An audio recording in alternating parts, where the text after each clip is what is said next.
Este video de anestesia y dolor ha sido realizado por el doctor Fábrega Fernando para la Cátedra de Cirugía B de la Facultad de Ciencias Médicas de la Universidad Nacional de La Plata. El descubrimiento y desarrollo de los fármacos y técnicas anestésicas llegan tras décadas de búsquedas de un método que permita paliar el dolor frente a las terapéuticas cruentas. La cirugía, hasta ese entonces, era un padecimiento difícil de tolerar, debiendo generalmente sujetarse al paciente para poder concluirlas.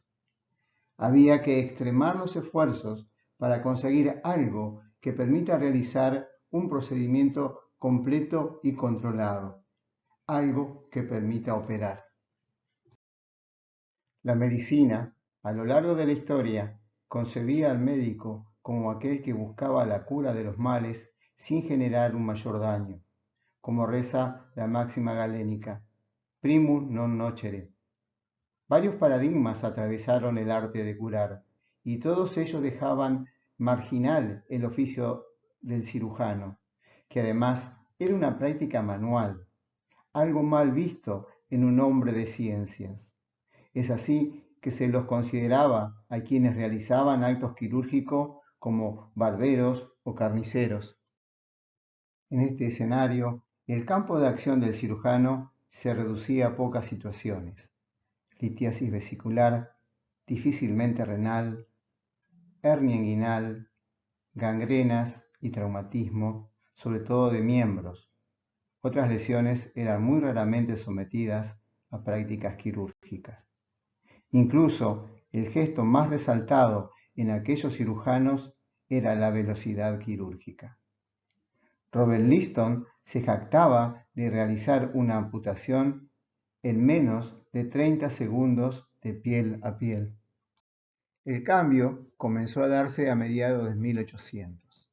En el año 1844, el odontólogo Horace Wells se practica una extracción molar bajo los efectos del óxido nitroso, sin experimentar dolor. El óxido nitroso es un gas cuyos efectos fueron descubiertos 50 años antes por Humphrey Davy, pero solamente le dio uso para fines recreativos. Con el tiempo, Wells lo descubre en unas presentaciones de circo y lo prueba consigo mismo. Generó gran expectativa, pero un par de años después, en una presentación frente a colegas, fracasa y cae en descrédito. Un par de años luego, en 1846, su ayudante, William Morton, utiliza éter para dormir a un paciente, el doctor John Warren, mientras éste le extirpaba un tumor cervical sin que éste manifestara luego molestia alguna. Tras esta muestra, el éter comienza una era de creciente popularidad.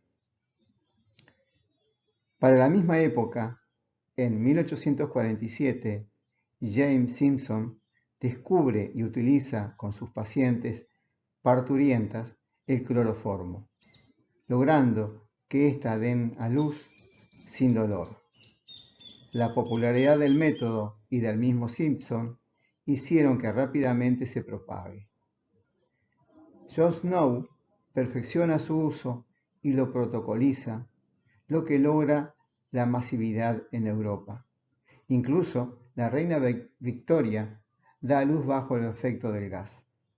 Así el éter y cloroformo se reparten en el escenario médico hasta mediados del siglo XX, tras el desarrollo y comercialización del alotano en el año 1956. En el año 1846, el químico francés Claude Bernard descifra el mecanismo de la acción del curare. Este principio químico de una planta amazónica genera parálisis muscular por bloqueo de los receptores de acetilcolina. Su estudio se profundiza, pero recién en 1942 Harold Griffith utiliza por primera vez el lintocostrin, que es un extracto sintético comercial de curare, en una apendicectomía. En el año 1860 logran la purificación de un compuesto obtenido de la planta de coca, descubriendo así la cocaína, primer compuesto altamente efectivo como anestésico local.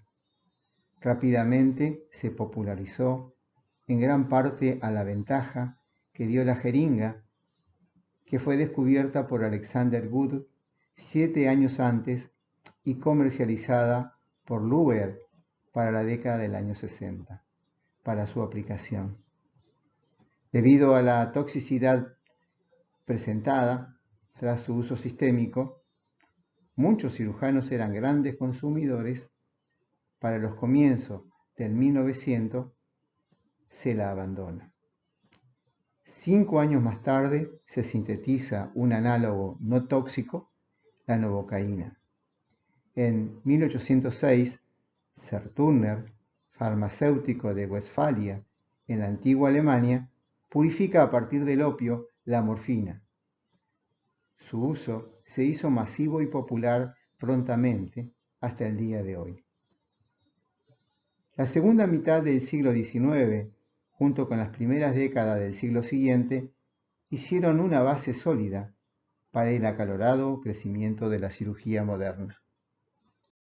Los otros logros importantes para el desarrollo de la cirugía son el desarrollo de la teoría microbiológica de Pasteur, la implementación de medidas antisépticas y asépticas propuesta por Semmelweis y Lister, el descubrimiento de la penicilina que dio comienzo a la era antibiótica.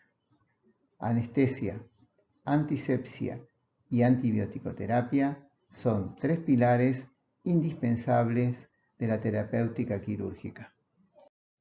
Tanto impulso le dio a la labor quirúrgica que nombres como Kocher, Billroth, Harman, Hastet y otros tantos maestros de la cirugía han desarrollado sus capacidades y su inventiva tras estos grandes desarrollos, permitiendo dar una respuesta satisfactoria a patología hasta ese entonces incurable.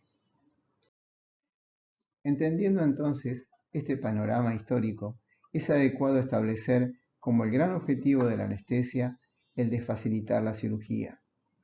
Y esto lo hace a través de sedación y relajación, analgesia, control de funciones vitales y óptima recuperación. Estos cuidados del paciente durante el peroperatorio fueron extremándose al punto que se puede comparar al anestesiólogo actual como un terapista actuando dentro del quirófano.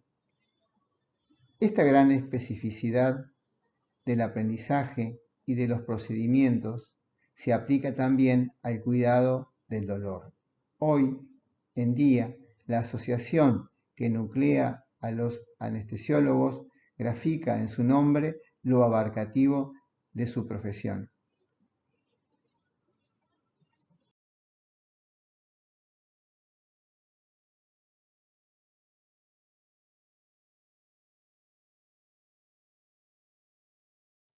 Dentro de la forma de anestesiar hay 2 grandes grupos: anestesia general y anestesia locorregional, y una tercera forma, la sedación, que no llega a ser una anestesia general.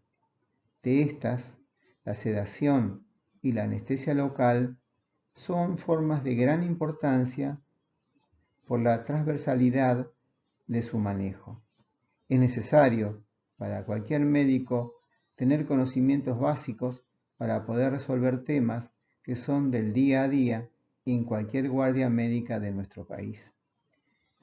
La anestesia general es una situación controlada y reversible, donde el paciente permanece profundamente dormido, inconsciente y no recibe ningún tipo de sensación. Además, en este periodo, el médico tratante es el responsable del control y mantenimiento de las funciones vitales dentro de parámetros normales hasta finalizar el acto. La diferencia que tiene la sedación es la poca profundidad que logra en la depresión del sensorio, lo que permite menor necesidad de asistencia y control, aunque limita bastante la posibilidad de prácticas a tolerar. La anestesia local y regional consiste en lograr insensibilidad temporal en un sector específico del cuerpo sin afectar el grado de conciencia. La anestesia general se compone de 4 elementos básicos: hipnosis o pérdida de la conciencia, analgesia, relajación muscular y eventual amnesia. Para lograr efectivamente estos puntos, se necesita de una infraestructura adecuada y una capacidad técnica acorde, con lo que no en todo ámbito sanitario puede lograrse. De hecho, al calificar la complejidad de los distintos centros sanitarios del país, esto se lo considera, como también la disponibilidad del mismo las 24 horas. El proceso tiene distintos momentos: premedicación, inducción, mantenimiento, reanimación y recuperación. La premedicación es el primer momento en el que se administra fármacos para lograr disminuir la ansiedad propia del miedo a una cirugía, aliviar el dolor que pueda estar presente y evitar los posibles efectos indeseables de las drogas anestésicas. Las drogas que se utilizan son benzodiazepinas, neurolépticos, opiáceos, atropina, omeprazol y metoclopramida. La medicación utilizada es muy variada, incluye el propofol, barbitúricos, benzodiazepinas, ketamina, inhalatorios como el alotano, isoflurano, sevoflurano, el remifentanilo y los relajantes musculares. Durante todo el acto quirúrgico se mantiene al paciente en estado de inconsciencia, analgesia y relajación muscular, logrado en la etapa previa. La medicación es básicamente la misma que la utilizada para la inducción. El anestesiólogo debe estar continuamente monitoreando al paciente en busca de posibles complicaciones como hemorragias, alteraciones respiratorias, entre otras. La reanimación es la vuelta al estado de conciencia y la toma de control de las funciones vitales, como se encontraba antes de ser puesto en coma farmacológico, entre comillas. Esto se logra con la simple interrupción de la medicación de mantenimiento y utilizando eventualmente el flumacenilo como reversor. Por último, queda la recuperación completa de todas las funciones antes de pasar a la sana general. El objetivo mayor es evitar errores en el diagnóstico de complicaciones relacionadas con la anestesia. Todo quirófano debería disponer de una sala de recuperación anestésica. Hay 3 formas de lograr insensibilidad local: tópica, subcutánea y regional. Para las 3 se utiliza la misma medicación, lidocaína. Para lograr una anestesia regional más prolongada, en general se utiliza la benzocaína, que tiene una vida media más larga. Para la anestesia tópica se utiliza en forma de gel o spray. Se aplica directamente sobre la superficie anestesial. No llega a una insensibilidad profunda, solo es para procedimientos pequeños. La forma subcutánea es la más comúnmente usada en todas las estancias sanitarias para la resolución de pequeñas heridas cutáneo-mucosas. En cada guardia, ya sea chica o grande, se hacen toilet y suturas continuamente. Es por eso que es importante conocer el procedimiento tanto de anestesiar como de suturar. La infiltración debe ser por fuera del borde cruento, utilizando la menor cantidad posible de punciones, pero las suficientes para dejar cubierta toda el área involucrada. Siempre teniendo en cuenta la correcta antisepsia y dando un tiempo de comienzo del efecto de un par de minutos. Una vez lograda la insensibilidad total de la zona, se procede a una toilette profunda de la lesión y su reparación. La anestesia regional tiene tres formas básicas de realización. La troncular, donde el anestésico se instila en inmediaciones del nervio responsable de dar sensibilidad al área que buscamos anestesiar. Es de uso relativamente común, principalmente en lesiones que afectan alguna parte de los dedos, tanto del pie como de la mano. La forma de aplicación es también por punción en el tejido celular subcutáneo, en la raíz del dedo afectado, a los laterales del mismo. Hay que tener presente de no utilizar formas de lidocaína con adrenalina, dado el carácter terminal de la irrigación digital. El bloqueo de plexos es una técnica muy utilizada actualmente, especialmente para los procedimientos en miembros superiores. Cobró gran auge con el crecimiento de la disponibilidad de la ecografía dentro del quirófano, posibilitando la guía ecográfica para la identificación del plexo a anestesiar. La diferencia de la epidural con la raquidia es que esta última hace el depósito del fármaco dentro de la dura madre.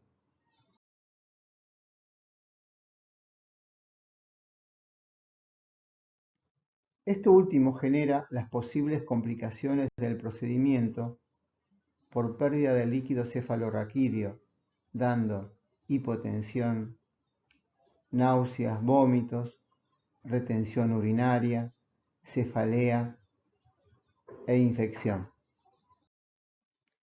El estudio y tratamiento del dolor es otro de los pilares de la anestesiología. Según la Asociación Internacional para el Estudio del Dolor, podemos definirlo como una experiencia sensitiva y emocional desagradable asociada a una lesión tisular real o potencial.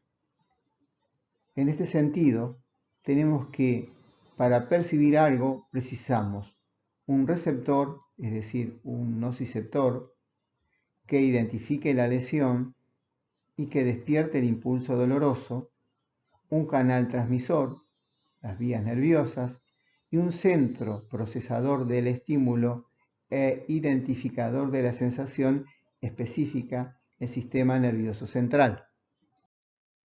Teniendo presente esto y otras características del dolor, es que podemos describir varios tipos de dolor, según su duración, en agudo y crónico, según su origen, neuropático, originado en las vías de transmisión, los nervios, como por ejemplo la ciatalgia propia de la compresión lumbar del nervio ciático por hernia de disco lumbar, nociceptivo, producido por lesión en los tejidos con nociceptores, somático y visceral y psicógeno, originado en centros superiores, muy relacionado con experiencias previas, y según su localización, en somático, puede ser en piel, en músculos, en huesos y en vísceras. Otra forma de clasificarlo es por el comportamiento, por la intensidad. ¿Cómo es que se mide la intensidad? Se utiliza una escala visual que se tabula numéricamente, que va del 0 al 10, o nominalmente en leve, moderada o severa, o analógica, EVA, donde se identifica el grado de dolor con emociones. Según la intensidad del dolor y el tipo del mismo, la forma de tratarlo varía. En general, se utiliza una escalera terapéutica planteada por la Organización Mundial de la Salud, donde los primeros escalones son medicamentos con AINES, los intermedios con opioides leves y los últimos con opioides fuertes. Además, se asocia en cada uno medicación para síntomas asociados, como por ejemplo antiespasmódicos. Entonces, en la escala de tratamiento del dolor tenemos en primer lugar los AINES, posteriormente le sigue los opioides débiles como el tramadol, se continúa con opioides fuertes como la morfina, oxicodona, fentanilo, y también se utilizan coadyuvantes como los antidepresivos, anticonvulsivantes, relajantes musculares, antiespasmódicos o antieméticos.